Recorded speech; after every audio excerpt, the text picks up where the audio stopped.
मोहम्मद ने आकर कुफर को मिटाया, कुफर को मिटाकर सदाकत बताया, कुफर को मिटाकर सदाकत बताया। ला इलाहा इल्लल्लाह, ला इलाहा इल्लल्लाह, ला इलाहा इल्लल्लाह। सुब्हानक ला इल्म लना इल्ला मा अल्लमतना इन्नक अंतल अलीमुल हकीम। रब्बि इश्रह ली सदरी वयस्सिर ली अम्री वहलुल उक़दतम मिन लिसानी यफ़क़हू क़ौली। रब्बी ज़िदनी इल्मा, रब्बी ज़िदनी इल्मा। रब्बी यस्सिर वला तुअस्सिर वतम्मिम बिल खैर। नदी घाटे नौका चालाओ, किरे মাঝি ভাই,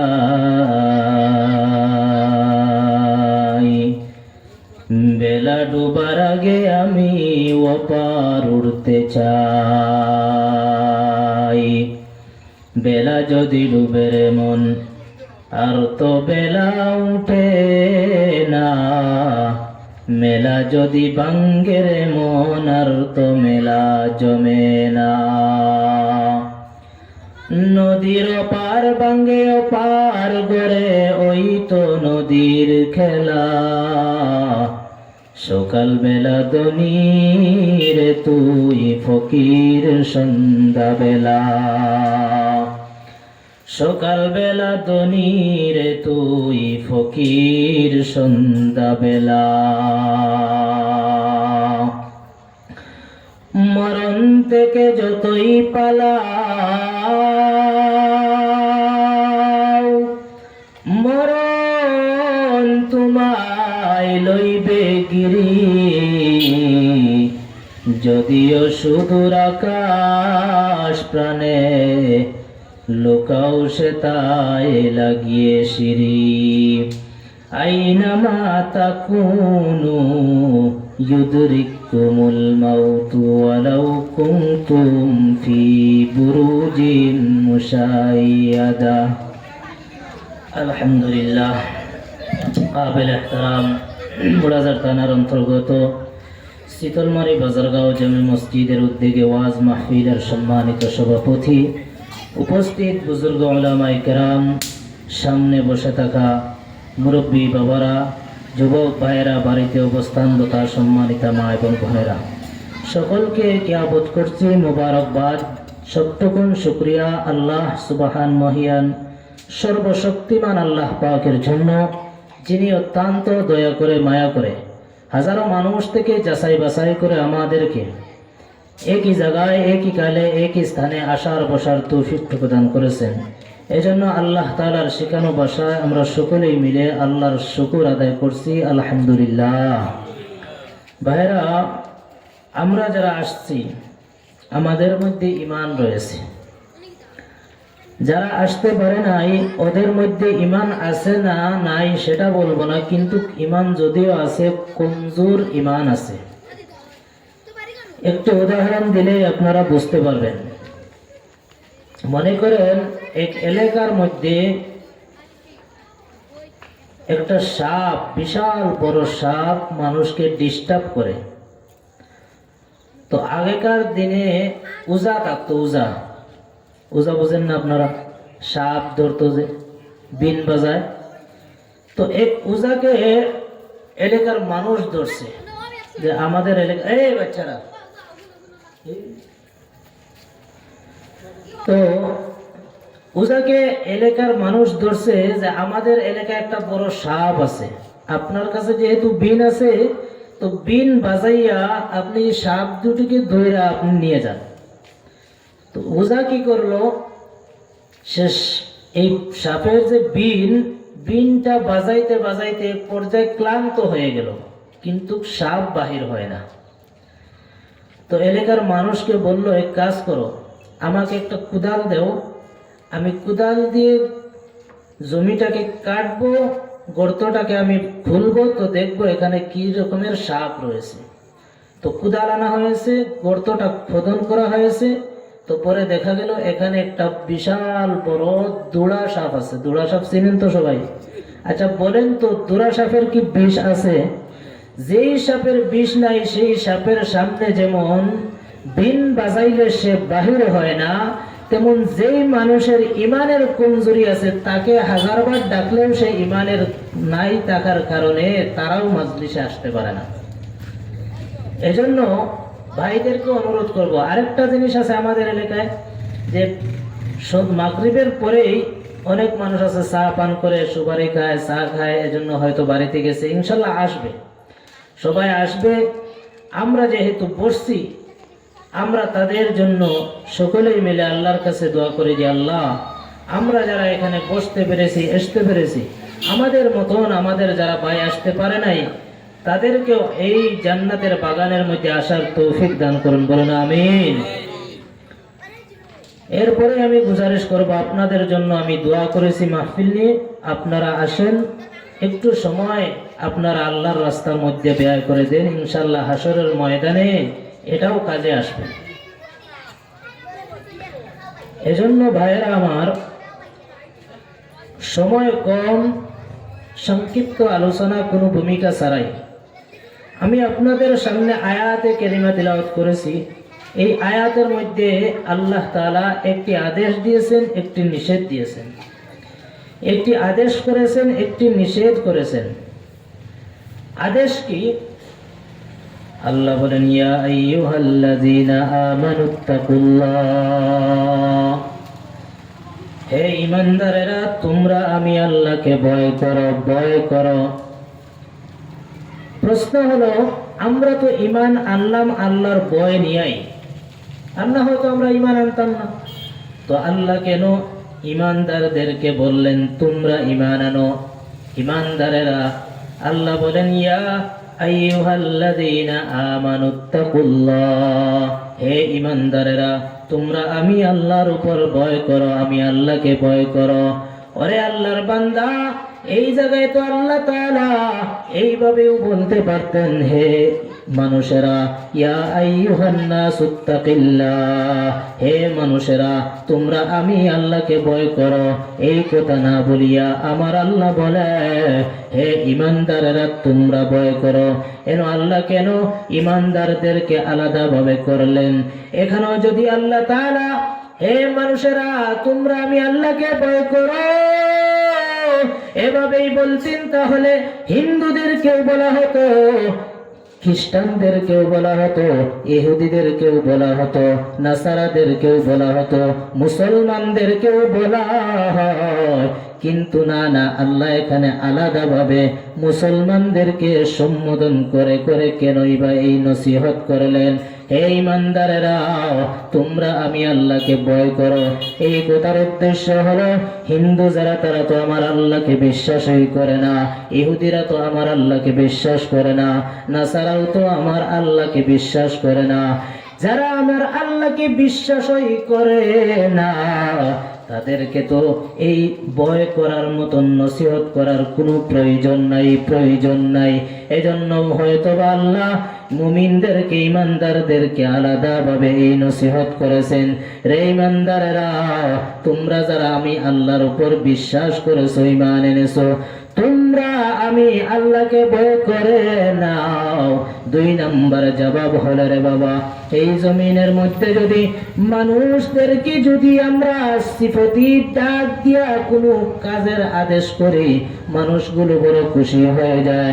আপনি যদি আপনার ঘরের সন্তানদেরকে বলো, এ বাবা আজকের থেকে নামাজ পড়বা, মেয়েকে যদি বলো, মা তুমি আজকের থেকে নামাজ পড়বা, তো সন্তানগুলি খুশি হয় আর বলে, আমার আব্বা আজকে আমাকে বাবা বলে ডাক দিয়েছে, আমার মেয়ে আমাকে আজকে আমার আব্বা আমাকে মা বলে ডাক দিয়েছে।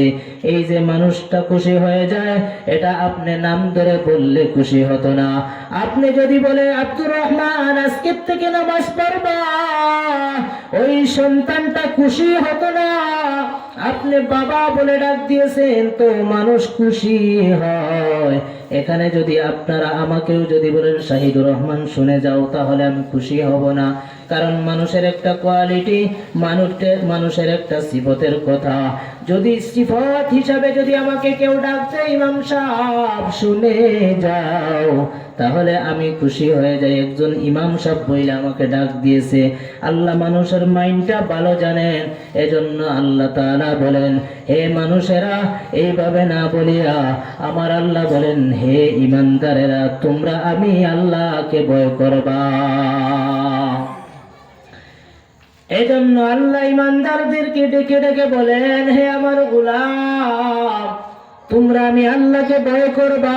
ইত্তাকুল্লাহ বলে আল্লাহকে ভয় করলে কি হয়? আল্লাহর ভয় করলে দুইটা নিয়ামত পাওয়া যায়, দুইটা পুরস্কার পাওয়া যায়, দুইটা আল্লাহর তরফ থেকে পুরস্কার পাওয়া যায়। 1 নম্বর পুরস্কার হলো, রে বাবা, আল্লাহ বলেন, এই ইমানদারেরা, তোমরা আমি আল্লাহকে ভয় করবা। এই নবীর হাদিসের মধ্যে একটা ঘটনা আপনাদেরকে শোনাই। আল্লাহর এক বান্দা সব সময় গুনার মধ্যে নিয়োজিত হয়ে যেত। আল্লাহর বান্দা সব সময় গুনায় কবিরার মধ্যে নিয়োজিত হতো। আল্লাহর বান্দা সব সময় গুনায় সগীরার মধ্যেও নিয়োজিত হতো। আল্লাহর বান্দা সব সময় গুনাহ নিয়েই ব্যস্ত থাকতো। কোনদিন বান্দা নেকির কাজ করে নাই, কোনদিন বান্দা গুনাহ সারে নাই। আল্লাহর বান্দা সব সময় গুনাহ নিয়ে ব্যস্ত থাকতো। যেই সময় বান্দা মারা যাবে, মারা যাওয়ার আগে আল্লাহর ভয় অন্তরের মধ্যে ঢুকিয়া গেল। আর সন্তানদেরকে ডাক দিয়া বলে, সন্তানাদির দল, আমার জীবনের মধ্যে আমি কোনোদিন নেকির কাজ করি নাই, আমি সারা জীবনটা গুনাহ দিয়েই ভরপুর করে দিলাম। আমার জীবনের মধ্যে গুনার অভাব নাই, আমার জীবনের মধ্যে কোনো রকমের কোনো সওয়াব লেখা নাই। ওরে আমার সন্তানাদির দল, আমি যখন মারা যাব, আমার কোনো কবরের মধ্যে নিয়ে শোয় না, আমাকে কোনো কবরের মধ্যে শায়িত করিও না। ও আমার সন্তানেরা, আমি আমার আল্লাহর সামনে দাঁড়াইয়া আমার জীবনের হিসাবটুকু দিতে পারবো না। ও আমার সন্তানেরা, আমি মারা যাওয়ার পরে তোমরা আমাকে সুন্দরভাবে আগুন লাগাইয়া ছাই বানাইয়া দিবা, আমাকে জ্বালাইয়া ছাই বানাইয়া 2 ভাগ করে দিবা। একটা ভাগ নদীর মধ্যে ফেলে দিবা, আর একটা ভাগ নিয়ে তোমরা বাতাসের মধ্যে ছেড়ে দিবা। এই বলিয়া বান্দা যখন আল্লাহর ভয় নিয়ে ওসিয়ত করিয়া মারা যায়, সন্তানেরা মিলিয়া বাবার লাশটাকে যখন আগুনের মধ্যে ফালাইয়া ছাই বানাইয়া আর ওই বান্দাটাকে যখন অর্ধেক করিয়া অর্ধেক পানির মধ্যে ছেড়ে দেয়, আর অর্ধেক বান্দার বাতাসের মধ্যে ছাড়িয়া দেয়, আর সন্তানেরা যখন এইভাবে কাজটা করিয়া ফেলল, আমার আল্লাহ ডাক দিয়া বলে, বাতাস আর পানি, আমার বান্দার শরীরটা একত্রিত করো। ওই বান্দার যখন শরীরটা একত্রিত করা হয়, আর বান্দাকে আল্লাহ যখন পূর্ণাঙ্গ ভাবে জীবিত কইরা রূহটা যখন বান্দার ভিতরের মধ্যে ছেড়ে দিল, আর ডাক দিয়া বলে, রে সন্তান বলো না, আরে আল্লাহর বান্দা তুমি কেমন এই কাজ করলা, জীবনের মন কি কাজ করেছ, যার বিনিময়ে তুমি কবরের মধ্যেও যাইতে চাও না।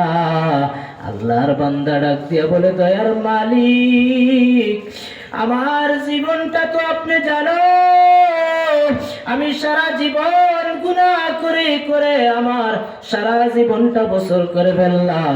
এখন যে আপনার সামনে দাঁড়াইয়া আমি জবাব দিব তার কোনো সাহস রাখি না। আল্লাহ, আপনার ভয় যখন আমার ভিতরে ভিতরে ঢুকিয়াই গেল, ওই জন্য আমার সন্তানদেরকে ওসিয়ত করিয়া যাই।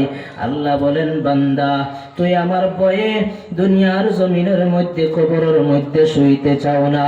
আমার ভয় নিয়ে বান্দা তুমি আগুনের মধ্যে পুড়েছ। হে আমার গোলাম, আমি আল্লাহ তো রহমান, আমি আল্লাহ তো রহিম, আমি আল্লাহ তো রহমান। হে আমার গোলাম, তুমি যদি আমার ভয় নিয়ে মারা যাও, তাহলে আমি তোমার সমস্ত জীবনের গুনাহ ক্ষমা করে দিলাম। এজন্য আল্লাহ বলেন, বান্দা, তোমরা আমার ভয় অন্তরের মধ্যে ঢুকাইয়া নাও। যদি আল্লাহর ভয় অন্তরের মধ্যে ঢুকিয়া যায়, সেই বান্দাকে আল্লাহ তাআলা ক্ষমা করে দেন।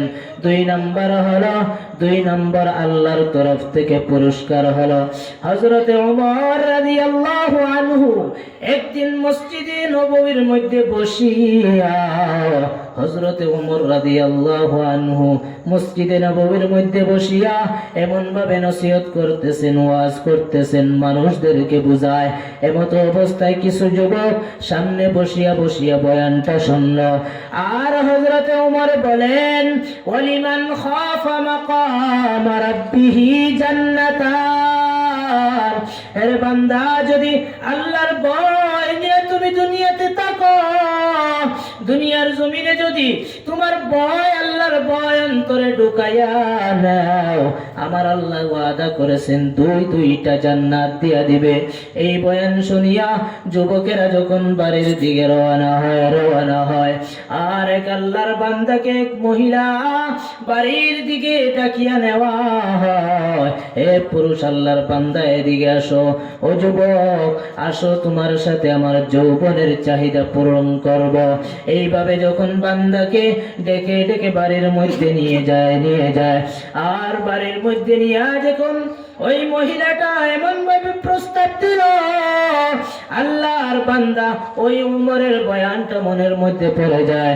আর বান্দা বলে, ইত্তাকুল্লাহ, আমি আল্লাহকে ভয় করি, আমি এমন কাজ করতে পারবো না যেই কাজের বিনিময়ে আমার আল্লাহর কাছে আমি ধরা পড়ে যাব।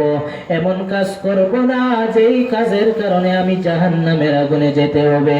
এমন কাজ করব না যেই কাজের কারণে আমি জান্নাতটা হারায়া ফেলবো। না না, আল্লাহর বান্দা যুবক এই মহিলার বাড়ি থেকে দৌড়াইয়া বাড়ি যায়, আর বাবাকে ডাক দিয়া বলে, বাবা, আমি আজকে উমরের বয়ান থেকে শুনলাম আল্লাহর ভয় নিয়ে মারা গেলে নাকি দুইটা জান্নাত আল্লাহ দান করে দিবে।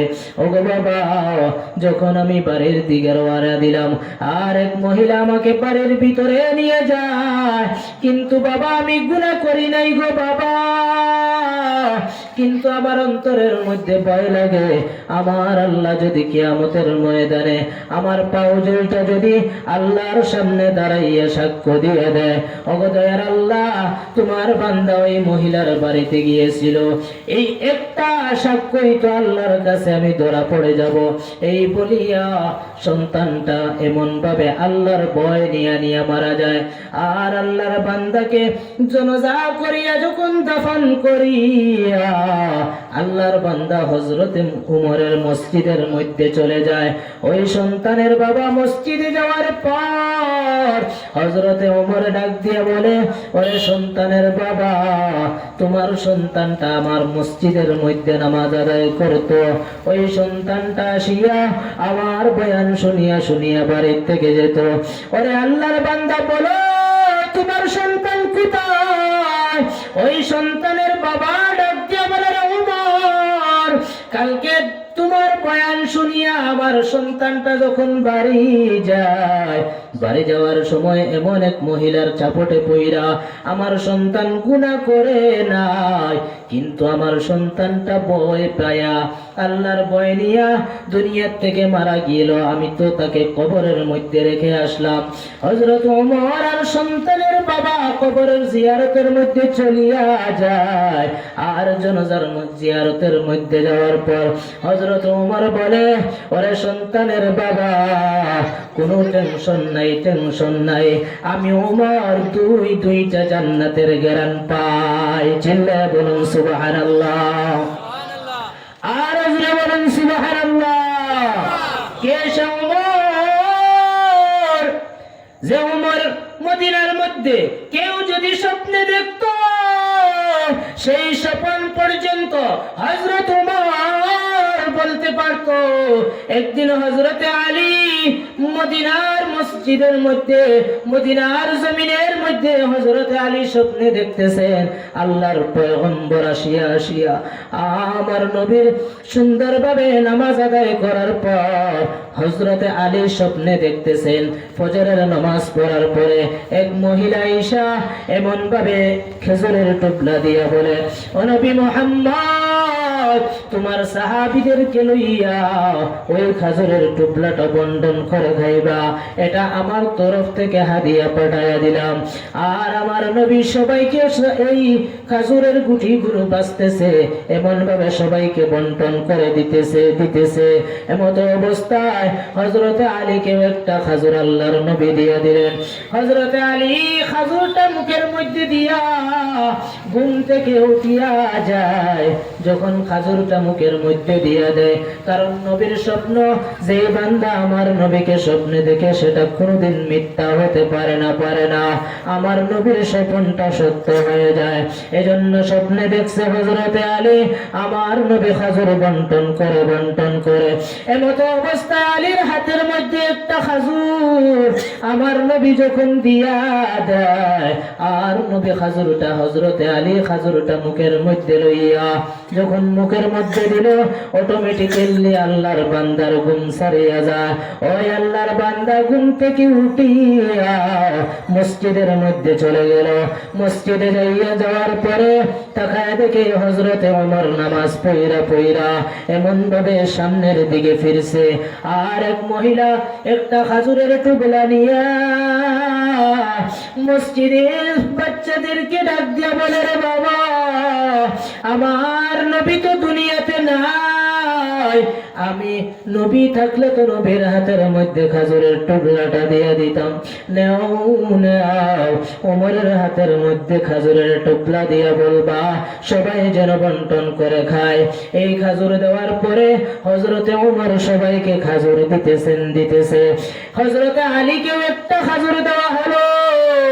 হযরতে আলী একটি খেজুর পাওয়ার পরে ওমরকে বলতেছে, ও ওমর, তোমার খেজুরের টুকরার মধ্যে আরো তো খেজুর দেখা যায়, আর একটা খেজুর আমি আলীকে কি দেওয়া যায় না? হযরত ওমর বলতেছে, রে আলী, রাত্রে বেলা স্বপ্নে দেখেছ আল্লাহর পয়গম্বর একটা খেজুর তোমাকে দিল। আচ্ছা আপনারাই বলেন, স্বপ্নে দেখেছে কে? আলী স্বপ্নে দেখেছে, আর ওমর সেই স্বপ্নের বর্ণনা দিতেছে। চিল্লায় বলেন সুবহানাল্লাহ। হযরতে ওমর বলে, তোমাকে না নবী একটা খেজুর দিল রাত্রে বেলা দেখলাম, এখন নবীর বন্টন পাওয়ার পরে আমি ওমর তোমাকে কেমনে করে দুইটা খেজুর দিয়া দেয়? আরে বান্দা, যে ওমর অন্য স্বপ্নে দেখলে যে ওমর বলতে পারে গো, সেই ওমর মসজিদের এই কবরের সামনে দাঁড়াইয়া কয়টা জান্নাতের মালিক সেটা বলাও সম্ভব না। এজন্য বান্দা, আল্লাহর ভয় যদি তোমার ভিতরে তাকিয়া যায়, দুইটা নিয়ামত পাইবা। এক নাম্বার, তোমার জীবনের গুনাহগুলো ক্ষমা হয়ে যায়। 2 নাম্বার, বান্দা, তুমি জান্নাতের দুইটা মালিক হয়ে যাও। আল্লাহ বলেন, বান্দা, ওয়ালিমান খাফা মাকাম রাব্বিহি জান্নাতান, যেই বান্দা আমার ভয় নিয়া দুনিয়াতে গুনাহ করবে না, আল্লাহ জানায় দিলেন, ইয়া আইয়ুহাল্লাযীনা আমানুত্তাকু ইত্তাকুল্লাহা হাক্কা তুকাতিহি, আল্লাহ জানায় দিলেন রে বান্দা তোমরা আমি আল্লাহকে ভয় করো। কিভাবে ভয় করব? বলে হাক্কা তুকাতিহি, যেইভাবে ভয় করলে আর গুনাহ করা যায় না, যেইভাবে গুনাহ করলে নামাজ ছাড়া যায় না, যেইভাবে গুনাহ করলে বান্দা কোনোদিন সুদের লেনদেন করতে পারে না, যেই বান্দা কোনোদিন এইভাবে আল্লাহর ভয় অন্তরে ঢুকাও, যেই বইয়ের মাধ্যমে বান্দা নামাজ ছাড়বে না, যেই বইয়ের মাধ্যমে রোজাও ছাড়বে না, যেই বইয়ের মাধ্যমে বান্দাগুলো ভালো হয়ে যায়, এইভাবে ভয় করো যেইভাবে আগুনের সামনে গেলে ভয় লাগে না। কারণ হযরতে ইউনূস আলাইহিস সালাম পানিকে ভয় পায় নাই, আল্লাহকে ভয় পাইছে, জন্যই তো পানি থেকে উঠেছে গেল। হযরতে ইব্রাহিম নবী নমরুদে আগুনের মধ্যে ফেলায় দেয়। আল্লাহ বলে বান্দা যদি তোমরা ভয় পাইতে হয় তাহলে আগুনের চাইতে ভয় পাও, কারণ আগুনের কোনো ক্ষমতা নাই, সব ক্ষমতা আমি আল্লাহ। এজন্য দেখেছ ওই নমরুদের আগুনে ইব্রাহিম নবী জাপ দেওয়ার পরেও কিছু হয় নাই। তোমরা কি দেখো না দুনিয়াতে ওই ইউনূস আলাইহিস সালাম মাছের পেটে তাকিয়েও কিছু হয় নাই। বলে কেন হয় নাই? বলে আল্লাহর ভয় তাকওয়া ওয়ালা নবীরা। এজন্য বান্দা আল্লাহ বলে এ বান্দারা তোমরা দুনিয়াতে আমার ভয় করবা। এই আয়াতের মধ্যে একটা আদেশ হলো, আল্লাহ বলে বান্দা তোমরা আমাকে ভয় করবা। 2 নম্বর আদেশ হলো আল্লাহ বলেন বান্দা তোমরা দুনিয়াতে মুসলমান না হয়ে কবরে যাইবা না। আল্লাহ বলেন ইয়া আইয়ুহাল্লাযীনা আমানুত্তাকুল্লাহ হাক্কা তুকাতিহি ওয়ালা তামুতুন্না ইল্লা ওয়া আনতুম মুসলিমুন। আল্লাহ বলেন গোলাম ওয়ালা তামুতুন্না ইল্লা ওয়া আনতুম মুসলিমুন, তোমরা যতক্ষণ মুসলমান হও নাই, মুসলমান না হয়ে কবরের মধ্যে আসবা না, মৃত্যুবরণ করবা না যতক্ষণ তোমরা মুসলমান না হইবা। বলে কেমনে মুসলমান হব? আমরা তো মুসলমান, এর জন্যই তো আমরা নামাজ আদায় করলাম। ও মুসলমানেরা ভালো করে শুনে যাও, আমরা তো মনে করলাম কালিমা পড়লেও তো মুসলমান হওয়া যায়। বলে না, মুসলমান হলে শুধু কালেমা পড়লে মুসলমান হওয়া যায় না, শুধু নামাজ পড়লে মুসলমান হওয়া যায় না, শুধুমাত্র হজ করলেই মুসলমান হওয়া যায় না, শুধুমাত্র দুনিয়াতে যাকাত দিলে মুসলমান হওয়া যায় না, শুধুমাত্র রোজা রাখলে মুসলমান হওয়া যায় না। বলে কেমনে মুসলমান হব? আল্লাহ অন্য আয়াতের মধ্যেও জানায়া দিলেন। আল্লাহ জানায়া দিলেন বান্দা ইয়া আইয়ুহাল্লাযীনা আমানু উদখুলু ফিস-সিলমি কাফা। আল্লাহ বলেন বান্দা তোমরা পরিপূর্ণভাবে ইসলামের মধ্যে ঢুকে যাও। পরিপূর্ণভাবে কিভাবে ঢুকবা? আল্লাহ বলেন বান্দা ইসলামের মধ্যে তুমি কিভাবে দুনিয়াতে তোমার দৈনন্দিন জীবনটা বাস্তবায়ন করবা। আল্লাহ জানায় দিলেন বান্দা ইসলামের তরিকায় তুমি ঘুমাইবা, ইসলামের তরিকায় তুমি খাও, ইসলামের তরিকায় তুমি ব্যবসা করো, ইসলামের তরিকায় তুমি ব্যবহার করো, ইসলামের তরিকায় তুমি বিবির পর্দার মধ্যে রেখে দাও, ইসলামের তরিকায় তোমার দৈনন্দিন জীবন সব কিছু ইসলামের তরিকায় বানাও। বলে কেমনে বানাবো? ওরে আল্লাহর বান্দারা ভালো করে শুনে যাও, বলে যাও। ওরে আল্লাহর বান্দা ইসলামের মধ্যে ঢুকতে হলে তোমার ব্যবসাটা পরিপূর্ণভাবে ইসলামের তরিকায় করতে হবে। তুমি যে লেনদেন করবা, মানুষকে টাকা পয়সার লেনদেন করলেও সেটাও ইসলামের তরিকায় করতে হবে রে বাবা। এখন তো প্রত্যেক মুসলমানেরা আল্লাহকে ভয় করে ঘরের মধ্যে গান বাজনা পাওয়া যায়, আল্লাহকে ভয় করার পরেও বান্দার ঘরের মধ্যে সুদের লেনদেন পাওয়া যায়। আল্লাহকে ভয় করার পরে আল্লাহর বান্দার ঘরে, ওই বান্দার ঘরের মধ্যে ঘুষের লেনদেন পাওয়া যায়, আল্লাহর বান্দার ঘরের মধ্যে কত রকমের গান বাজনাও পাওয়া যায়। ওরে আল্লাহর বান্দা, এইভাবে ভয় করলে মুসলমান হওয়া যায় না, যায় না। কিভাবে মুসলমান হইবা? আল্লাহ জানায় দিলেন, বান্দা তোমরা লেনদেনটাও ইসলামের মোতাবেক করবা। আজকে মুসলমানের ঘরের মধ্যে সুদ পাওয়া যায়, অথচ আল্লাহ জানায় দিলেন, এরে গোলাম, ইয়া আইয়ুহাল্লাযীনা আমানুত্তাকুল্লাহ ওয়া যারু মা বাকিয়া মিনার রিবা ইন কুনতুম মুমিনিন। আল্লাহ জানায় দিলেন, বান্দা তোমরা আমি আল্লাহকে ভয় কইরা কইরা রিবা ছেড়ে দিবা, সুদ ছেড়ে দিবা, হারাম ছেড়ে দিবা।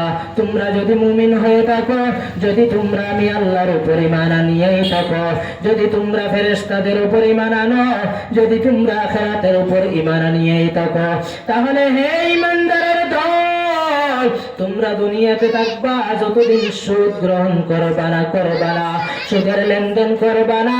আল্লাহ জানায় দিলেন, বান্দা সুদ খাইবা না। কারণ আল্লাহর বান্দা শুনো, যেই বান্দা সুদ খাইবে দুনিয়াতে, সুদের লেনদেন বান্দা সুদের খাতায় নাম লাগাইয়া হজ করবা, কবুল হবে না। সুদের খাতায় নাম লাগাইয়া নামাজ পড়বা, তোমার কবুল হবে না, হবে না। সুদের খাতায় নাম লাগাইয়া বান্দা মসজিদ বানায়া দিবা, কবুল হবে না।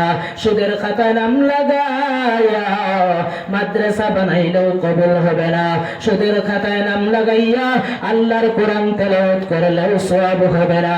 সুদের খাতায় নাম লাগাইয়া তুমি যদি আল্লাহর ঘরের মধ্যে তওয়াফ করো আর বলো আল্লাহুম্মা লাব্বাইক লা শারীকা লাক লাব্বাইক, আল্লাহর কাছে তুমি লাব্বাইক লাব্বাইক বলে বলে তুমি হয়রান হয়ে যাবা। আমার নবী 1500 বছর আগে জানায়, হে আমার উম্মতেরা, যদি তোমরা এই খানায় কাবায় আল্লাহর ঘরের সামনে যাও, যদি হারাম টাকা নিয়া নিয়া লাব্বাইক লাব্বাইক বলো, আমার আল্লাহর তরফ থেকে আওয়াজ হয়ে যায়, লা লাব্বাইক ওয়ালা সাদাইক, আমি বান্দা তোমার হাজিরা গ্রহণ করি নাই। এজন্য বান্দা, সুদের টাকা দিয়ে তুমি যা করবা কোনো কবুল হবে না, সওয়াব হবে না। বলে সুদের টাকার গুনাহ কিরকম? আল্লাহ জানায় দিলেন কোরআনে, লা তাকরাবুজ জিনা, তোমরা জিনার দ্বারে কাছেও যাইবা না, যাইবা না। আল্লাহ বলেন, লা তাকরাবুজ জিনা, তোমরা জিনার দ্বারে কাছেও যাইবা না। আর আমার নবী জানায় যে উম্মত, যারা দুনিয়াতে 1 দিরহাম তোমরা সুদের লেনদেন করবা, জানিয়ে রাখিও তোমার মার সাথে তুমি জিনা করলা। এমন কোন আদর্শবান ব্যক্তি, এমন কোন শিক্ষিত ব্যক্তি নাই, এমন কোন আদর্শওয়ালা ব্যক্তি না, এমন কোন ভালো মানুষ হতে পারে না যে মার সাথে জিনা করবে, সেটা কোনোদিন হতে পারে না। কিন্তু যতই বড় তুমি ডাক্তার হও, ইঞ্জিনিয়ার হও, প্রফেসর হও, আর সুদের লেনদেন করবা, যদিও তুমি এই এলাকার মধ্যে মুরব্বী হয়ে থাকো, সবাই যদিও তোমাকে সালাম সালাম করে করে বেড়ায়, আর যদি তুমি সুদের টাকা লেনদেন করো, তুমি যত বড়ই মুরব্বী হও, তোমার নামায় আমলের মধ্যে মার সাথে জিনার গুনাহ লেখা হয়। নাউজুবিল্লাহ, আছেন এই লেখায়। এজন্য বান্দা সুদের লেনদেন করবা না। আল্লাহর নবী একটা স্বপ্নের কথা সাহাবীদেরকে জানায়া গেলেন। আল্লাহর নবী একদিন ফজরের নামাজ পড়া পড়া সাহাবীদেরকে জিজ্ঞাসা করলেন, ও আমার সাহাবীরা, তোমরা কি আজকে কোনো স্বপ্নে দেখেছো কিনা বলো? কেউ কোনো আওয়াজ করে না, করে না। নবী আমার জানায়া দিলেন, সাহাবীরা শুনো, আমি নবী আজকে স্বপ্নে দেখলাম আমাকে 2 জন ফেরেশতা আসিয়া উঠায়া নিয়ে যায়। আমি যাইতে যাইতে দেখি একটা সুন্দর চাটিয়াল ময়দানের মধ্যে নিয়ে গেল।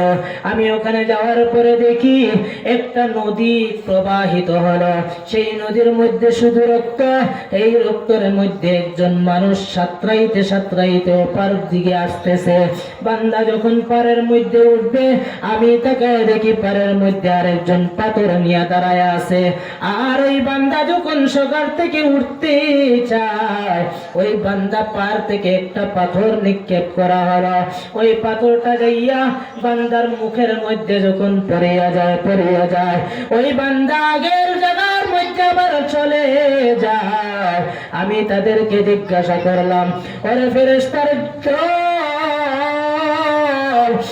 এই ব্যক্তিকে আমাকে জানায় দাও।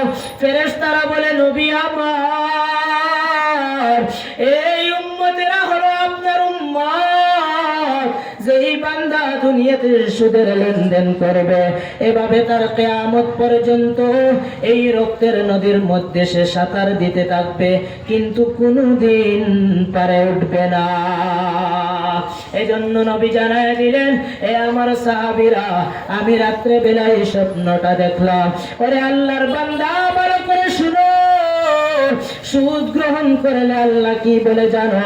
আল্লাহ বলে, ফাইল্লাম তাফআলু ফাআযানু বিহারবিন মিনাল্লাহি ওয়া রাসূলি। আল্লাহ জানায় দিলেন, বান্দা, যারা সুদ গ্রহণ করবা তোমরা সুদ ছাড়ো না, সুদ তোমরা যারা ছাড়ো না, তোমাদের জন্য আমি এবং আমার রাসূলের যুদ্ধের ঘোষণা করে দিলাম। জোরে বলুন না নাউজুবিল্লাহ। আল্লাহ এবং রাসূলের সাথে কি যুদ্ধ করা সম্ভব? কি বলেন, পারবেন না আপনারা? হ্যাঁ, কেউ কথা বলে না, মনে মনে ভাবতেছে আল্লাহ এই তো আর বড় জিনিস না, যুদ্ধ করবার কি? আল্লাহ এবং রাসূলের সাথে যুদ্ধ করা তো দূরের কথা, একটা মশা যদি আপনার মশার কারণে সন্ধ্যা হয়ে গেলে দরজা বন্ধ করা হয়, জানালাগুলো বন্ধ করা হয়, এরপরেও হয় না, বলে মশারি টানাও, আর না হয় মশায় ঘুমাইতে দেয় না। মশা এটা কি একটা আসমানের মতো জিনিস? কি আসমানের মতো জিনিস নেই না। এরপরেও সাধারণ মশার কারণে বান্দা তুমি ঘুমাইতে পারো না, কিন্তু আল্লাহ এবং রাসূল আল্লাহ জানায় দিলেন, ফাইল্লাম তাফআলু ফাআযানু বিহারবিন মিনাল্লাহি ওয়া রাসূলি। যারা সুদ বর্জন করে না, সুদ ছাড়ে না, তাদের জন্য আমি এবং রাসূলের যুদ্ধের ঘোষণা। এরপরেও শেষ না বান্দা, কোন বান্দা যদি দুনিয়ার জমিনে আসার প্রথম কালিমা লা ইলাহা ইল্লাল্লাহ হয়ে যায়, আর শেষ কালিমাও যদি লা ইলাহা ইল্লাল্লাহ হয়ে যায়, মৃত্যুবরণের পরেও বান্দার জন্য জান্নাত রেডি। কিন্তু নবী আমার জানায় দিলেন, ওরে আমার উম্মত, ভালো করে তোমরা শুনিয়া যাও, যেই বান্দা সুদ গ্রহণ করবা, সেই বান্দা যদি 1000 বছর তাসবিহ তাহলিল করেও হবে না, 1000 বছর কোরআন তেলাওয়াত করলে মৃত্যুর সময় তোমার কলিমা নসিব হবে না, 1000 বছর হায়াত পাইয়াও যদি সিজদার মধ্যে কাটায়া দাও, তারপরেও তোমার সিজদা কবুল হবে না, মৌতের সময় তোমার কালিমা নসিব হবে না। এজন্য বান্দা দুনিয়াতে আল্লাহ বলেন, তোমরা মুমিন হয়ে যাও, তোমরা মুসলমান না হইয়া কবরের মধ্যে আসবা না, কবরের মধ্যে আসতে হলে তোমরা মুসলমান হয়ে আসবা। আল্লাহর বান্দা ভালো করে শুনিয়া যাও, আল্লাহ বলেন, বান্দা উদখুলু ফিস-সিলমি কাফা, তোমরা পরিপূর্ণভাবে ইসলামের মধ্যে ঢুকে যাও। ওরে আল্লাহর বান্দা, ইসলামের মধ্যে তো মা বাবার খেদমত আছে না নাই? আল্লাহ কোরআনে জানায় দিলেন, বান্দা, আল্লাহ বলেন, ওয়াকাদা রাব্বুকা আল্লাহ তা'বুদু ইল্লা ইয়্যা ওয়া বিল ওয়ালিদাইনি ইহসানা। হে আমার গোলামেরা, তোমরা দুনিয়াতে আমার ইবাদত করার পরে, তোমরা আমি আল্লাহর বন্দেগী করার পরে, তোমরা আমি আল্লাহ তাআলার গুণগান করার পরে তোমরা ওয়া বিল ওয়ালিদাইনি ইহসানা, তোমরা তোমার মা বাবার খেদমত করবা। বলে কেমন খেদমত করবা? নবী আমার জানা দিলেন, আরে উম্মতেরা, তোমরা মা বাবার খেদমত করিও। আল্লাহর নবীর সাহাবী আয়েশা আমার নবীকে ডাক দিয়ে বলে, নবী আমার, জিহাদের ময়দানে যাব, ইজাজত আছে কি?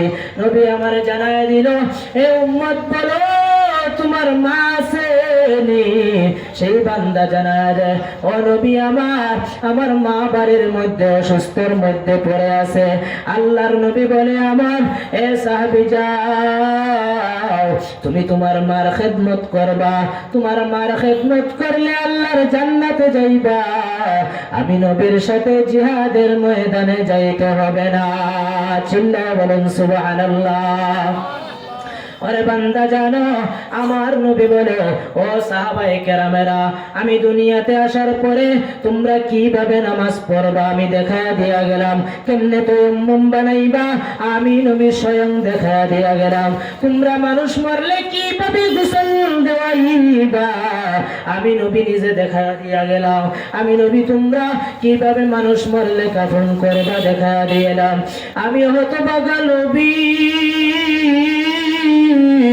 তোমরা কিভাবে মা বাবার খেদমত করবা আমি নবী দেখাইতে পারি নাই, আমি শুধু জবানের মধ্যে বলে দিয়া গেলাম, আমি নবী তোমাদের সামনে বয়ান করে করে দিয়া গেলাম, কিন্তু আমি নবী দুনিয়ার জমিনে আসার আগেও আমার ভাবা নাই, আমি নবী দুনিয়াতে আসার পরে কিছুদিন পরেই তো আমার মা দুনিয়াতে থেকে বিদায় নিয়ে গেল। নবী আমার বলে একদিন খেলার ময়দানে নবী চলে যায় আর সেই জায়গার মধ্যে বাচ্চাগুলো খেলার পর মা বাবারা বাবা যাইয়া সন্তানদেরকে কুলে নিয়া দুই গালের মধ্যে চুম্মা লাগাইয়া সন্তানদেরকে বাড়ি নিয়ে যায় আমার নবী দিকে চোখের পানিগুলো ছেড়ে দিয়া আমার নবী কান্না করে করে বাড়িতে যায়, আর আমি না ডাক দিয়া বলে, সন্তান আমার তুমি কেন কান্না করে বলো, তোমাকে কেউ কি কান্নার মতো তোমাকে কেউ কি মারধর করেছে নাকি, তোমাকে কেউ মন্দ কথা বলেছে? নবী আমার জানা দিল, মা আমাকে কেউ মন্দ কথা বলে নাই, আমাকে কেউ মারধরও করে নাই ও মামা, আমি খেলার ময়দানে তাকে দেখি কত সন্তানেরা যাইয়া বাবার কুলের মধ্যে ওইটা বাবার গালের মধ্যে চুমা লাগা দিল, কত সন্তানের গলায় বাবারাও পর্যন্ত চুমা লাগা দিল, কিন্তু আমি এতিম নবী, আমি মুহাম্মদের বাবা নাই, এজন্য আমার বাবার কোলে উঠতে পারি নাই, আমার বাবাকে আমি কোনোদিন একটা চুম্মাও দিতে পারি নাই, আমার বাবাও কোনোদিন আমাকে একটা চুম্মা দেয় নাই। এই বলিয়া নবী কান্না করে আর বলে, ও আমার মা, আমি আমার বাবার কবরের জিয়ারতের মধ্যে চলে যাব। হযরতে আমিনা আব্দুল মুত্তালিবের কাছ থেকে বিদায় নিয়া উম্মে আইমানকে নিয়া আর আমিনা মুহাম্মদ আমার নবী মিলিয়া তিনজন মিলিয়া বাবার কবরের মধ্যে চলে যায়, আর কবরের সামনে যাওয়ার পর আমার নবী কান্না করে আর বলে, বাবা আজকে আমার প্রায় 5-6 বছর বয়স হয়ে গেল বাবা, কোনোদিন আপনার কুলে উঠতে পারি নাই, ওগো বাবা আপনাকে কোনোদিন চুম্মা দিতে পারি নাই, ও বাবা আমার, আমাকেও তো তুমি কোনোদিন কুলে উঠাও নাই, কোনোদিন তো আমার গালের মধ্যে চুমা দিতে পারে নাই, ওগো বাবা আজকে তোমার জিয়ারতের জন্য চলে আসলাম।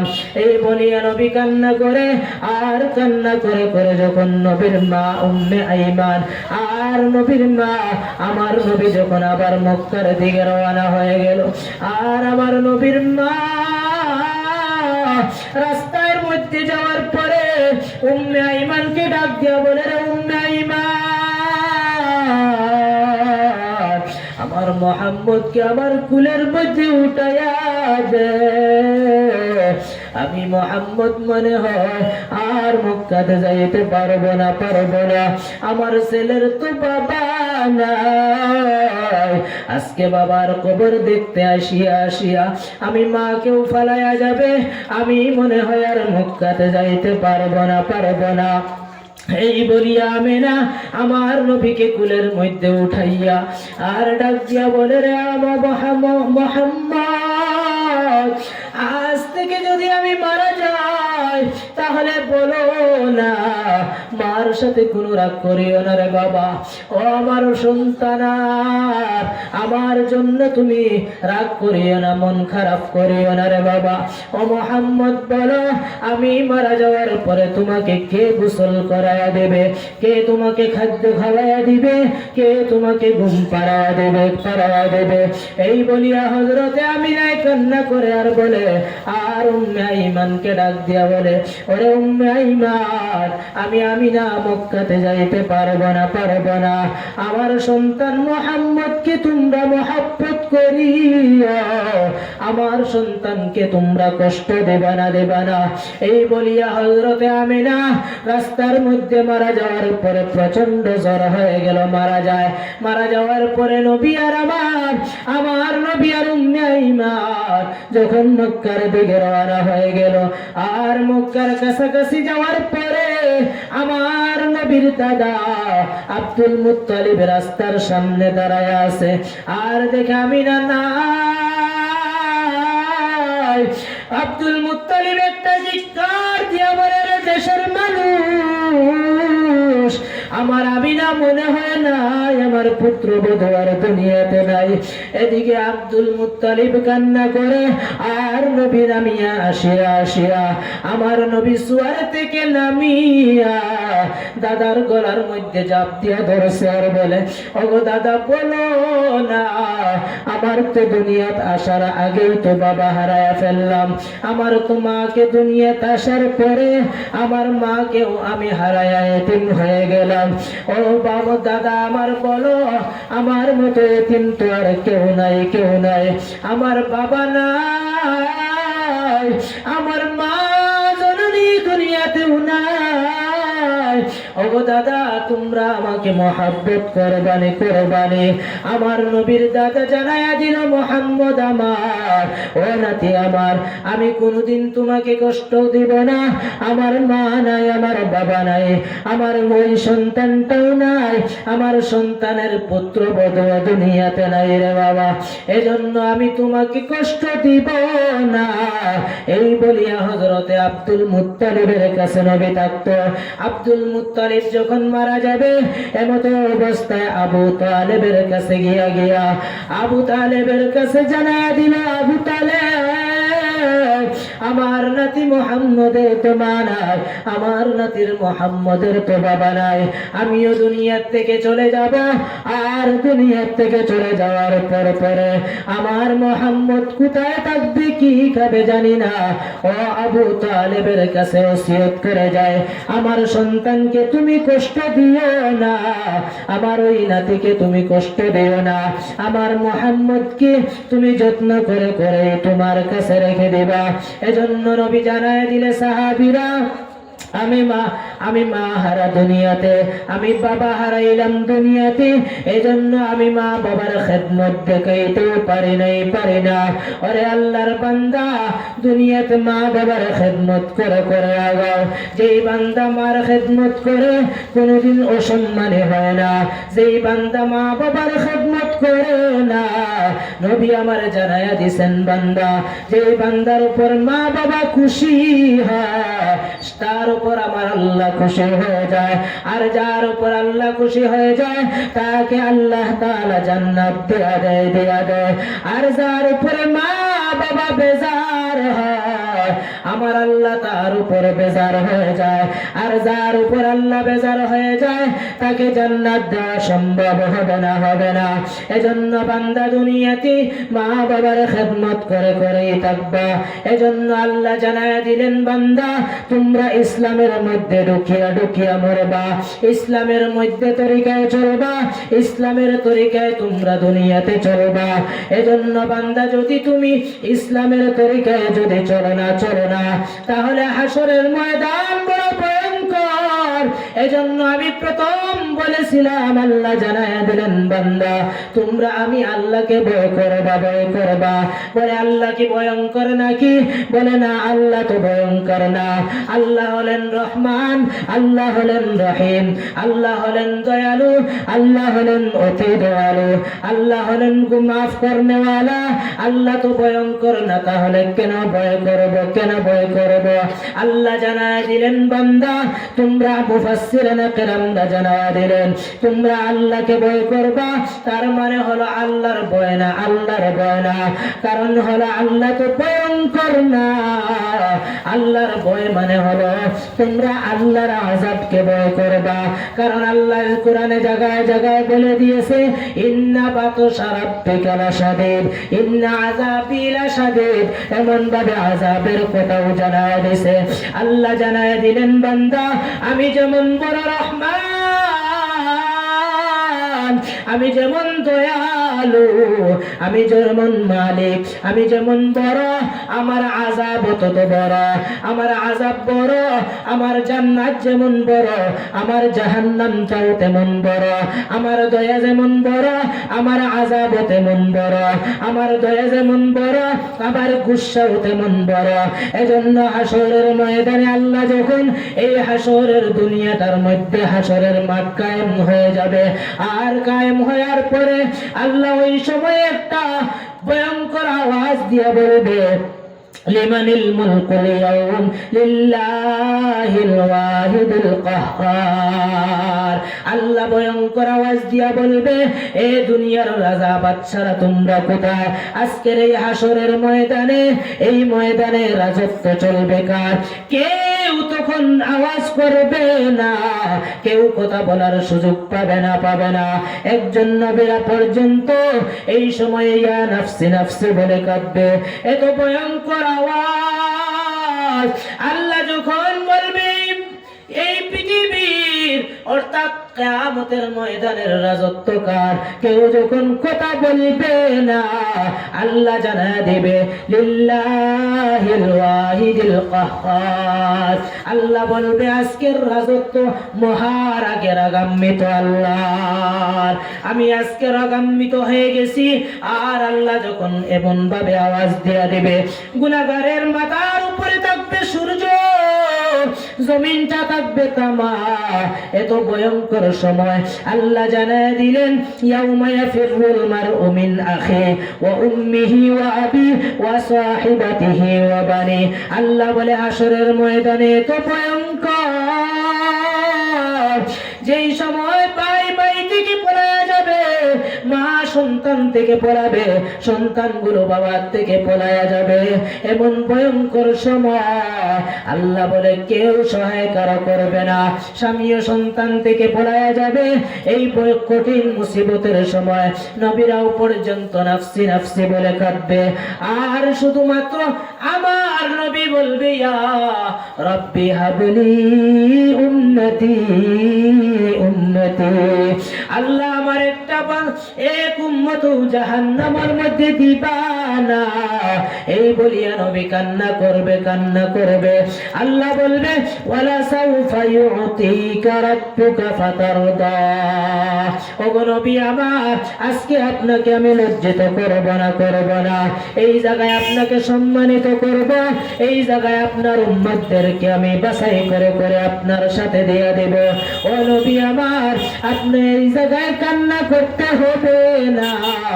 এই জন্য নবীকে জানায়া দিলেন ওয়ালা সাউফা ইউতিকা রাব্বুকা ফাতারদা, আপনাকে এমন নিয়ামত দেব যার ফলে আপনি খুশি হয়ে যাবেন। এই বলিয়া নবীকে সান্ত্বনা দিয়ে দিবে। আর হাসরের ময়দানে, এত ভয়ঙ্কর ময়দানের মধ্যে আল্লাহর নবী তখন উম্মতদেরকে হাউজে কাউসারের পানি পান করার জন্য পাগল পারা হয়ে যাবে। ওই উম্মতগুলো নবীকে হাসরের ময়দানে তালাশ করে যখন ওই হাউজে কাউসারের পানি পান করার জন্য চেষ্টা করবে, আমার নবীর কাছে যাবে। আমার নবী জানায় দিলেন হাসরের ময়দানে আমি এই কাউসারের সামনে বসে থাকবো। আমার ডান পাশে থাকবে আবু বকর, আর বাম সাইডে থাকবে হযরতে আলী। আমার উম্মতেরা পানির তৃষ্ণা লয়ে যখন আমি নবীর কাছে যাবে, আমার উম্মতদেরকে আমি পানি পান করা রাখবো।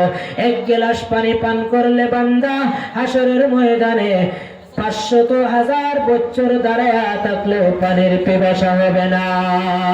এত ভয়ঙ্কর এত দামি পানি আল্লাহ নবীকে দান করবে।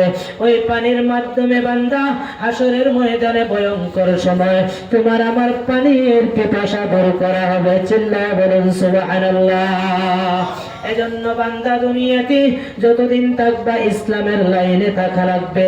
আজকে আল্লাহ তাআলা জানায়া দিলেন বান্দা তোমরা পরিপূর্ণভাবে ইসলামের মধ্যে দাখিল হয়ে যাও। উদখুলু ফিস-সিলমি কাফা। হে বান্দারা দুনিয়াতে তোমরা যতদিন থাকবা তোমরা পরিপূর্ণভাবে ইসলামের মধ্যে দাখিল হয়ে যাও, পরিপূর্ণভাবে তোমরা মুসলমান হয়ে যাও। আর যদি তোমরা পরিপূর্ণভাবে মুসলমান না হও, হাসরের ময়দানে যাওয়ার পরে তোমরা ওই হাউজে কাউসারের পানি পাইবা না, নবীর শাফায়াত তোমরা পাইবা না। ওই জাহান্নামের মধ্যে ফালানো হবে। এজন্য বান্দা দুনিয়াতে থাকতে ওই দুনিয়াতে থাকা অবস্থায় আমরা পরিপূর্ণ মুসলমান হতে চাই কি চাই না? কারা কারা চান? আল্লাহ ওই বান্দাদের হাতগুলো কবুল করে নাও। আল্লাহ তোমার দরবারের মধ্যে ছেড়ে দিলাম। আল্লাহ সবাইকে ওয়াদার মধ্যে থাকার তৌফিক দান করে বলো আমিন। এজন্য দুনিয়াতে বান্দার পরে 1 নাম্বার হলো আল্লাহর ভয় থাকতে হবে। 2 নাম্বার বান্দা তুমি দুনিয়াতে মুসলমান হতে হবে। 3 নম্বর একটা নসিহত করে যায়, হে আল্লাহর বান্দারা আমার নবীর মহব্বত অন্তরের মধ্যে ঢোকাতে হবে। বলে কেমন মহব্বত হতে হবে? আল্লাহ কোরআনেও জানায় দিয়েছেন। আল্লাহ বলেন কুল ইন কুনতুম তুহিব্বুনাল্লাহ। আল্লাহ বলেন নবী তাদেরকে জানায় দাও তারা যদি আমি আল্লাহ তাআলার মহব্বত পেতে চায় তাহলে ফাত্তাবিউনি ইউহিব্বুকুমুল্লাহ। আপনার অনুসরণ করবে, আপনাকে মহব্বত করবে। বলে কেমন মহব্বত? যেমন সাহাবায়ে কেরাম নবীকে মহব্বত করত। কেমন মহব্বত করতে হবে? বলে সাহাবায়ে কেরামরা যেমন ভাবে করেছে। কেমন সাহাবীরা মহব্বত করত? আমার নবীকে তো মহব্বত করত। আমার নবী দুনিয়া থেকে বিদায় নেওয়ার পরে হযরতে বেলাল আবু বকরের কাছে গিয়া বলে, হে আবু বকর আমি বেলাল আর মদিনায় থাকতে চাই না। কেন রে বেলাল মদিনায় থাকবি না? কেন তুমি মদিনায় থাকতে চাও না? হযরতে বেলাল জানায়া দেয়, আবু বকর যেই মদিনায় আমার নবী নাই আমি সেই মদিনায় থাকতে চাই না। বলে কেন থাকবা না? বলে যেই মদিনার মধ্যে নবী নাই, যেই মদিনায় আমি আজান দিলে আমার নবী নামাজ পড়াতো, সেই মদিনায় আমি আজান দিলে তো নবী নামাজ পড়ায় না। এজন্য যে মসজিদের ইমাম চলে গেছে, আজকে নবী নাই মানে মসজিদের ইমাম চলে গেল, আর আমি মুয়াজ্জিনও থাকতে চাই না। হযরতে আবু বকরের কাছ থেকে হযরতে বিলাল হাবশী রাদিয়াল্লাহু আনহু হযরতে আবু বকরের কাছ থেকে বিদায় নিয়ে চলে যায়। আর দামেস্কের মধ্যে যাওয়ার পরে 6 মাস পরে আমার নবী একদিন ডাক দিয়া বলে, রে বিলাল আজকে 6 মাস হয়ে গেল কত সাহাবীরা আমি নবীর সাথে আসিয়া আমার নবীকে সালাম জানায় দিল। আমার নবীকে কত সাহাবীরা ঈশা আমি নবীর সাথে কথা বলে গেল। কি রে বেলাল এটা কেমন জুলুম করলি রে বেলাল, এটা কেমন জুলুম? আজকে 6 মাস হয়ে যায় তুমি আমার রওজাতে আসো না। কি রে বেলাল এটা কেমন গুসা করলি রে বেলাল? হযরতে বেলাল ঘুম থেকে হাউমাউ কইরা উঠা নবীর রওজার দিকে দৌড়ায়। মদিনার দিকে যখন দেখতে শুরু করলো, মদিনার মানুষগুলো বলে, এ বেলাল আসতেছে তাকাও, আজকে মনে হয় আমার নবী মদিনায় আসবে। ওই বেলাল নবীর পাগল আসতেছে, আজকে মনে হয় আমার নবী মদিনায় আসবে। আয়া বেলাল আসতেছে, বেলাল আসতেছে। সকলেই দৌড়ে যখন ওই দিকে যাইতে আরম্ভ করলো বেলালের কাছে, বেলাল কারো সাথে কথা বলে না, বেলাল দৌড়াইয়া নবীর রোজার মধ্যে চলে যায়, চলে যায়। আর নবীকে সালাম জানাইয়া বেলাল ডাক দিয়া বলে, নবী আমার, আমি আপনার জন্যই তো মদিনায় থাকতে পারি না, ও নবী আমার, এজন্যই তো দামেস্কে চলে গেলাম, আপনি আমার জন্য ভোট দিয়ে দেন না গো নবী। এই বলিয়া হযরতে বেলাল কান্না করে করে যখন আবার দামেস্কের দিকে দৌড়ানো হয়ে যায়, আর সাহাবীরা ডাক দিয়া বলে, বেলাল, আজকে 6 মাস হয়ে গেল নবীর যুগের আজান শুনতে পারি না রে বেলাল, আজকে আজান দিয়া যা রে বেলাল, আজান দিয়া যা, আজকে আজান দিয়া যা। 6 মাস হয়ে গেল আজকে নবীর যুগের আজান শুনি না। আমরা সকলেই মিলে নবীর যুগের কথা স্মরণ করে করে একটু কান্না করব। বেলাল বলে, আমি পারবো না। কেন রে বেলাল পারবি না? এখনো 6 মাস হয়ে গেল তোর আজান মদিনায় শুনতে পাই না, দে রে ভাই, আজান দিয়া যা, আজান দিয়া যা। বেলাল বলে, আমি পারবো না। সাহাবীরা দৌড়াইয়া হাসান আর হুসাইনের কাছে গিয়ে বলে, রে হাসান আর হুসাইন, আমরা কতবার বললাম বেলালকে আজান দেওয়ার জন্য, ওই বেলাল তো আজান দিল না। বেলাল আজান দিতে মানা করতে শুরু করলো। তোমরা দুই ভাই যদি বেলালকে বলো তাহলে সে বেলাল আজান দিয়ে দেবে, তোমাদের কথা কোনোদিন ফেলাবে না। আর হাসান আর হুসাইন দৌড়াইয়া বেলালের কাছে গিয়া গিয়া আর বেলালের দুইটা হাতের মধ্যে ধরিয়া আবদার জানায়, আবদার জানায়, ও বেলাল আমার, আজকে 6 মাস হয়ে গেল, 6 মাস হয়ে গেল আমরা নানার যুগের আজান শুনি না, আমরা নানার যুগের আজান শুনতে পাই না। বেলাল রে, আজকে আজান দিয়া যা, আমরা নানার কথা স্মরণ করে একটু কান্না করব। বেলাল চিন্তার মধ্যে পড়ে গেল, যেই নবী কোনদিন দুইজনের কথা ফালায় না, ফালায় না, আমি বেলাল যদি তাদের কথা ফালাইয়া দেয় তাহলে হাসরের ময়দানে তো আমি আসামির কাঠগড়ার মধ্যে দাঁড়ায় যাব।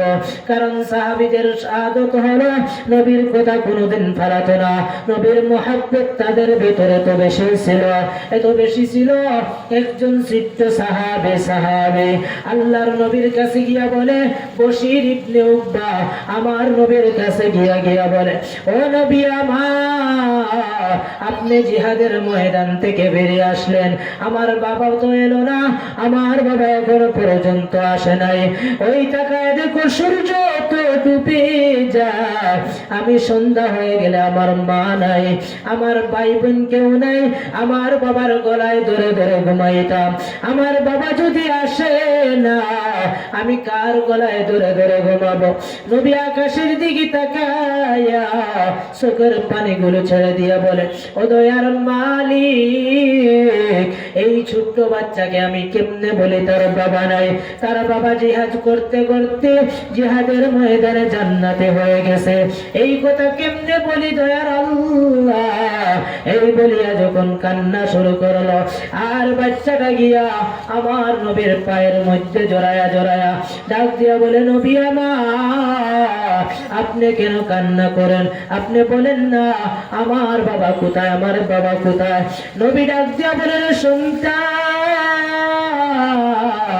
আর কান্না করতে হবে না, তোর কান্নায় আমার বুকের মধ্যে বড় কষ্ট লাগে রে বাবা, আজ থেকে আমি নবী যতদিন দুনিয়াতে থাকবো তুমি আজকের থেকে আমি নবীর গলায় ধরে ঘুমাইবা। এত মহাব্বত নবীর, এত মহাব্বত সাহাবায়ে কেরামদের ছিল। এজন্য হযরতে বেলাল হাবশী চিন্তার মধ্যে পড়ে যায়, আমি যদি এবার তাদের কথা উঠা ফেলা দেই তাহলে আমি কিয়ামতের ময়দানে আমার নবীর আশিকে রাসূল হয়ে দাঁড়াতে পারবো না, পারবো না। সকলে আবদার করে, উঠে বেলাল, আজান দিয়া দাও, আজান দিয়া দাও। সকলে আবদার করে, উঠো উঠো উঠো বিলাল,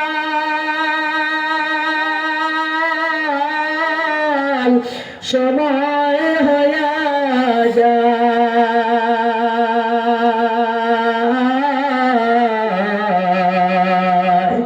আজান দে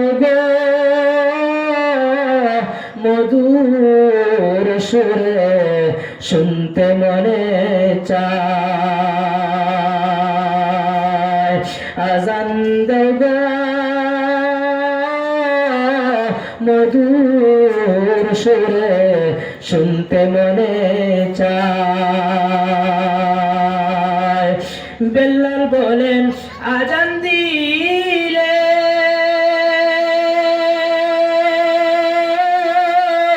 কলিজায় মোর আগুন জ্বলে,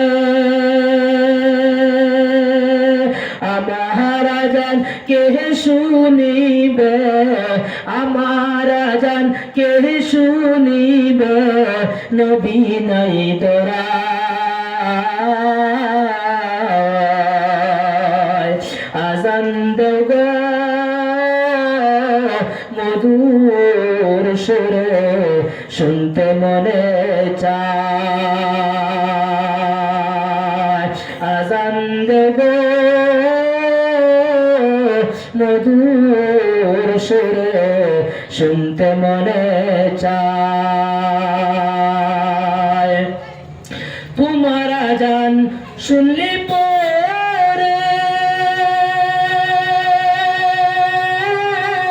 ঠান্ডা হবে তামাম জাহান।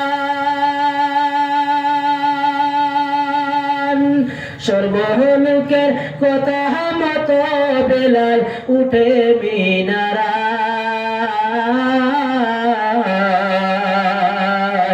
আজান দেও গো মধুর সুরে শুনতে মনে চায়।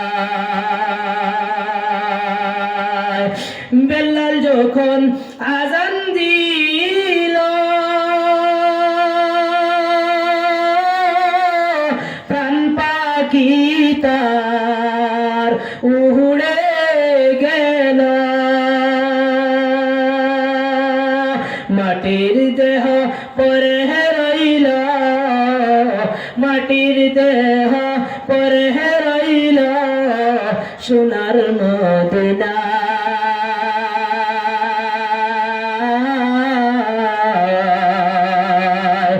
আজান দেও গো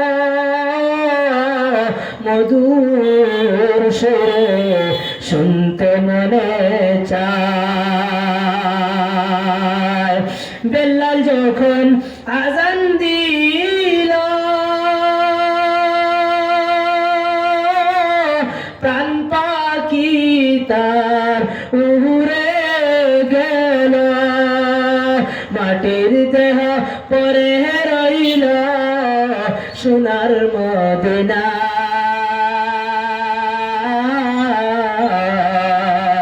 আজান দেও গো মধুর সুরে শুনতে মনে চায়। আমার নবী বেবে বলে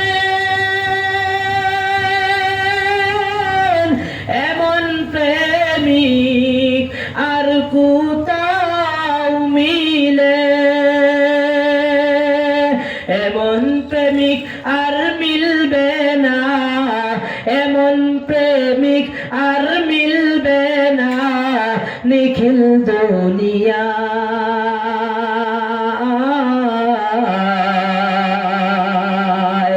আজান দেও গো মধুর সুরে শুনতে মনে চায়। আজান দেও গো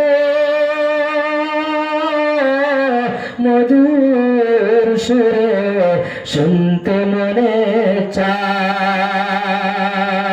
হযরতে বেলাল হাবশী রাদিয়াল্লাহু আনহু যখন ওই মিনারার মধ্যে উঠিয়া আজান দিতে শুরু করলো, আর আজানের মধ্যে যখন আমার নবীর নামটা উচ্চারণ করলো, আর বেলালের আজান শুইনা মদিনার আশেপাশের মানুষগুলো দৌড়ায়, আয়া আজকে বেলাল আজান দিতেছে, মনে হয় আমার নবী নামাজ পড়াবে।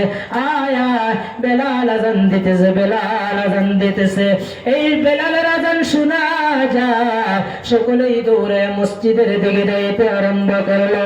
বৃদ্ধ থেকে নিয়া যুবক থেকে নিয়া একবারে ছোট্ট বাচ্চাদের পর্যন্ত দৌড়ে যাইতে আরম্ভ হলো।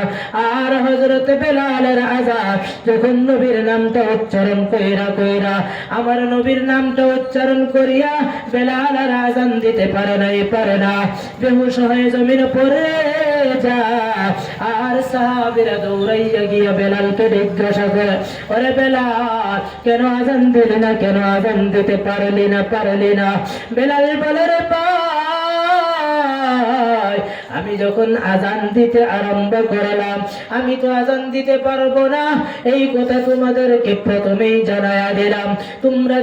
তোমরা মানো না, আমি আযান দিতে আরম্ভ করলাম, কিন্তু জানুরি রে এ সাহাবায়ে কেরাম, আমি যখন নবীর নামটা উচ্চারণ করলাম, আমি বেলাল জমিনে টিকতে পারি না। চিল্লায় বলুন সুবহানাল্লাহ। এজন্য বান্দা দুনিয়াতে নবীর মুহাব্বত অন্তরের মধ্যে ঢুকাইবা, নবীর মুহাব্বত অন্তরে ঢুকাইবা। আমার নবীর অন্তরে যদি তোমার মুহাব্বতটা ঢুকিয়া যায়, মাশাআল্লাহ, নারে তাকবীর। আল্লাহ এক বান্দা নবীর রূহের উপরে 500 টাকা দান করেছে। বাবা, নবীর মুহাব্বত কত আল্লাহ ওই বান্দার ভালো জানেন। এজন্য আল্লাহ তোমার বান্দা নবীর নামে 500 টাকা দান করেছেন। আল্লাহ, আয় আল্লাহ, বান্দাকে হাসরের ময়দানে আমার নবীর হাতের হাউজে কাউসার পান করায়। ওই বান্দাকে তুমি নবীর সাথে জান্নাতে দিও। ওই বান্দাকে তুমি হাসরের ময়দানে নবীজির শাফায়াত কবুল করিও। নবীর কাছে নিয়া এই 500 খবরটুকু পৌঁছায় দিও। সকলেই জুড়ে বলে আমিন। এমনি আওয়াজ হলো, জোরে বলেন না আল্লাহুম্মা আমিন। ভাই, আমিন বলতে একটু ইন্টারেস্ট লাগে নাকি? হ্যাঁ, 500 টাকা আমিন কি হবে এভাবে? আমরা যদি কারো বাড়িতে যাই, যাবো দাওয়াত খাইতে, 100 টাকি দোয়া আছে, 500 টাকি দোয়া আছে। এই জন্য 500 টাকির আমিনটাও তো তেমনি হতে হবে না ভাই? এই জন্য জোরে বলুন আল্লাহুম্মা আমিন। আচ্ছা, সেই বান্দা কি নবীর সাথে জান্নাতে গেলে আপনার কি কোনো দুশমনী আছে ভাই? তাহলে মনে মনে ভাবতেছেন আমি আমিন বলে তুমি জান্নাতে দেই, আমি কি হবে, আমার কি হবে সেটা তো আল্লাহ জানবে ভালো। এই জন্য একজনের ভালো চাইলেও সেটাও আপনার জন্যই ভালো। আপনি অন্যজনের জন্য ভালো চাবেন তো আপনার জন্যই ভালো, আর আপনি যদি অন্যজনের জন্য খারাপ চান তাহলে এই খারাপটাও আপনার জন্য হবে। এই জন্য বান্দা দুনিয়াতে নবীর মুহাব্বত অন্তরে থাকতে হলে, যদি হাউজে কাউসারের পানি পান করতে চাও, হাউজে কাউসারের মধ্যে পানি পান করাবে নবীর মুহাব্বতের উম্মতদেরকে। এজন্য এখানে বহুতের মা নাই, বহুতের বাবাও নাই দুনিয়াতে রে বাবা। গত বছর ওয়াজের ময়দানে আসছো, আর বাড়িতে যাই আমার দরওয়াজা খোলা পাইছো, বাবার দরওয়াজা খোলা পাইছো। আজকে মা নাই, বাবা নাই, দুনিয়ার থেকে বিদায় নিয়ে চলে যায়। ওরে আল্লাহর বান্দা, যার মা বাবা দুনিয়াতে নাই রে বাবা, এ মুসলমানেরা, আল্লাহর নবীও এতিম ছিলেন, আপনারাও এতিম হয়ে গেছেন।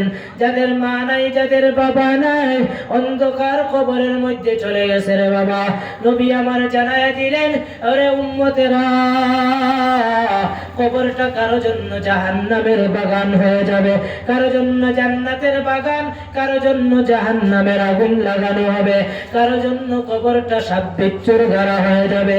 ওরে মুসলমানেরা, যেই বাবা দুনিয়াতে আমরা মা বাবার কারণে দুনিয়াতে আসলাম, মা বাবা আমাদেরকে লালন পালন করে আজকে দুনিয়াতে রাইখা কবরের মধ্যে চলে গেছেন। আজকে যদি মা থাকতো বাড়িতে, বাবা যদি তোমার থাকতো, তাহলে সেই মা বাবার জন্য বৎসরে কয়দিনে, বৎসরে, বৎসর বুঝেন না, 12 মাস, কয়দিনে? এই 12 মাসে 1 বছরে আপনার কমাস কম 20,000 টাকা ব্যয় হইতো। খানির খরচ দিতে হতো, মা বাবার কাপড় চোপড় কিনে দিতে হতো, মা বাবার জন্য তুমি মা বাবার ওষুধ পাতিও কিনে দেওয়ার জন্য তোমার জন্য টাকার প্রয়োজন হতো। এজন্য বান্দা মা বাবার কাছে আর তো বেশি তোমার টাকা খরচ হতেও পারত, কিন্তু আমি ঘর মিলাইয়া 20,000 টাকাও তোমার বৎসরে ধরলাম। যাদের মা নাই, যাদের বাবা দুনিয়ার জমিন থেকে চলে গেছে, যাদের মা দুনিয়ার থেকে চলে গেছে, এদের তো এই 20,000 টাকা আর খরচা হয় না। মা বাবার নামে খরচা করা হয় না, মার ওষুধ দিতে হয় না, বাবার ওষুধ কিনে দিতে হয় না, মাকে 3 বেলা খানা দিতে হয় না, মার কাপড়গুলো কিনিয়ে দিতেও হয় না। ওই মা বাবা কবরের মধ্যে চলিয়া গেছে রে বাবা।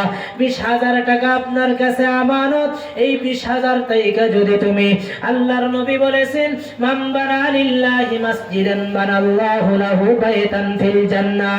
নবী আমার জানায়া দিলেন উম্মতেরা, যেই বান্দা মসজিদের নির্মাণের মধ্যে সহায় করবে, তার জন্য এই দুনিয়ার চাইতে 10টা জান্নাত আল্লাহ রেডি করে রেখে দিবে। ও বান্দা, তোমার জন্য 20,000 খরচ করতে হবে না, তোমার মা বাবা জান্নাতে যাওয়ার জন্য 20,000 লাগবে না।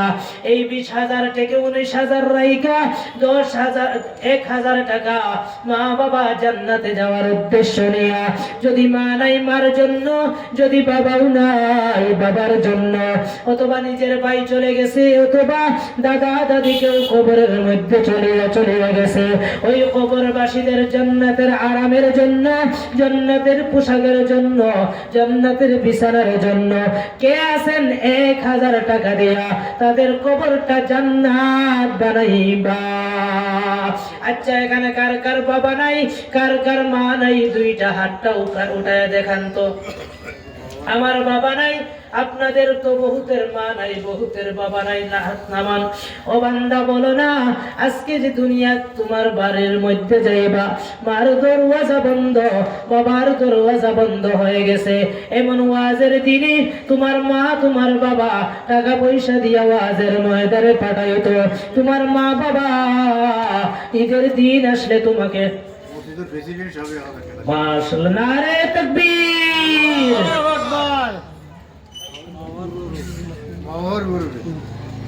মসজিদের প্রেসিডেন্ট সাহেব মাস্টার আব্দুল মতিন সাহেব, হায় আল্লাহ, তোমার বান্দাকে বলার সাথে সাথে 1,000 টাকা তোমার ঘরের মধ্যে দান করে দিছে। আল্লাহ বান্দার মা বাবাকে জান্নাতি বানায় দাও।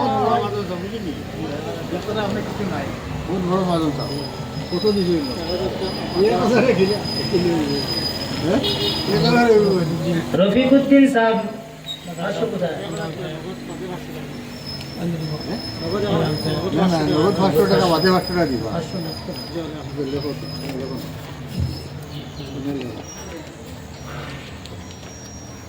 নারে তাকবীর, রফিকুদ্দিন ভাই সাহেব, আল্লাহ তোমার বান্দা 500 টাকা তোমার বান্দা মসজিদের মধ্যে দান করেছেন। আল্লাহ মা বাবার কবরকে জান্নাত বানায় দাও। আল্লাহ মা বাবার কবরকে জান্নাতের মধ্যে 500 টাকা বাকি রয়েছে। জি আল্লাহ, তুমি বান্দার সদকারে কবুল করে নাও, এই সদকার কবর মদিনা নিয়ে পৌঁছায় দাও, আমিন। মাশাআল্লাহ, আর একজন সভাপতি সাহেব, তিনিও 500 টাকা দান করেছেন মা বাবার রোহের উপরে। আল্লাহ তোমার বান্দাদের সদকাকে কবুল করে নাও। আয় আল্লাহ, যাদের মা নাই, যাদের বাবা নাই, মা বাবার কবরটাকে জান্নাত বানায় দাও। আল্লাহ গো, যাদের আত্মীয় স্বজন যারা কবরবাসী হয়ে গেছে, ওদেরকে তুমি জান্নাতের মধ্যে দিয়ে দাও। এই সদকার খবরগুলো মদিনাত নিয়ে পৌঁছায় দাও। জোরে বলুন আমিন। কেমন মানুষ আপনারা, আমিনও বলেন না, জোরে বলুন না আমিন। এটা তাকবীর দেন তো, নারে তাকবীর। এই তো এমনি আওয়াজ দিতে হয়, এমনি আওয়াজ দিবেন। এই তো আসতেছে হযরত মাওলানা মুফাসসির কুরআন আবিদুর রহমান সাহেব জামাত বরকাতুম, বহুত সুন্দর তাফসীর করনে ওয়ালা বান্দা। উনি আপনাদের সামনে সুন্দর সুন্দর কথা বলবেন। আমি অল্প সময় আপনাদেরকে কষ্ট দিয়েছি, কেউ কি খারাপ পেয়েছেন? কষ্ট পাইছেন? কষ্ট পাইছেন না তো ভাই? কষ্ট পাইছেন না। যাই হোক, উনি আসবে, উনি আলোচনা করবে। এখন উনি আসতে হলে ওনাকে আসার আগে আগে আপনার কিছু একটা দিলে ওনাকে পড়াইতে আমরা একটা সুবিধা হয়। যদি আপনারা না দেন তাহলে তো ওনাকে বইতে আমাদের অসুবিধা হচ্ছে। এজন্য বলছি যে আপনারা সকলেই এখানে বহুতেই তো হাত উঠাইছেন, মা নাই বাবা নাই, আপনাদের কি মা বাবার সাথে একটু মহব্বত নেই? মা বাবার সাথে মহব্বত আছে না নাই? তাহলে দেন না কেন? 1000 টাকা